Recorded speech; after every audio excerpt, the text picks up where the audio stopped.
Ուրեմն չնայած բազմաթիվ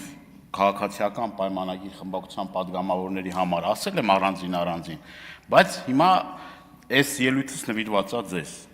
Տիկին Մինասյան։ Ուրեմն դուք կարող եք բացել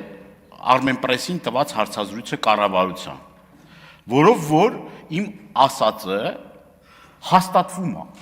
որովհետև խնդիր ա եղել այդ եկեղեցու հետ կապված խնդիր ա եղել, որը որ հաստատել է կառավարությունը։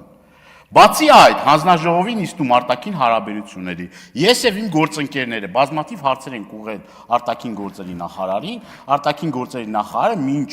այս այսպես կոչված սահմանազատման եւ սահմանագծման գործընթացը ասել է, որ նման խնդիր չկա այդ տարածքում։ Այնուհետև քրոնոլոգիան եմ էլի ձեզ բացատրում։ Այնուհետև գալիս են գյուղ եւ ասում են, որ ստեղից տարածքներ կա, որ պիտի հանձնվեն։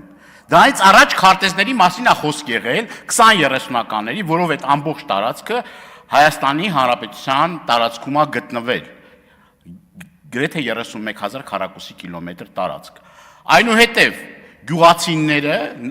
ինձ հրավիրել են, ես գնացել եմ գյուղացիների հետ, այդ զգայուն հատվածների հետ կապված մեր բողոքի ձայնը բարձրացնելու։ Քրոնոլոգիան եմ ձեզ բացատրում։ Այդ ընթացքում բազմաթիվ պաշտոնյաներ են Բարձրաստիճան եկել այդտեղ։ Եվ այդ պաշտոնյաների անունը ես չեմ տալիս,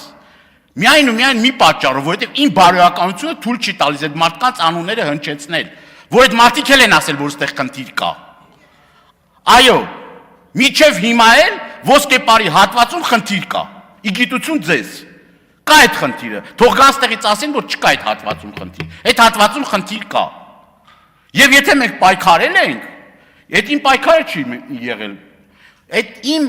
հայրենակիցների պայքարն ա եղել, եւ պետք չէ ամեն անգամ գալ այստեղ ասել, որ սարքել եք մատի փաթաթան, ուրիշ խոսալու թեմա չունի։ Ավարտեք։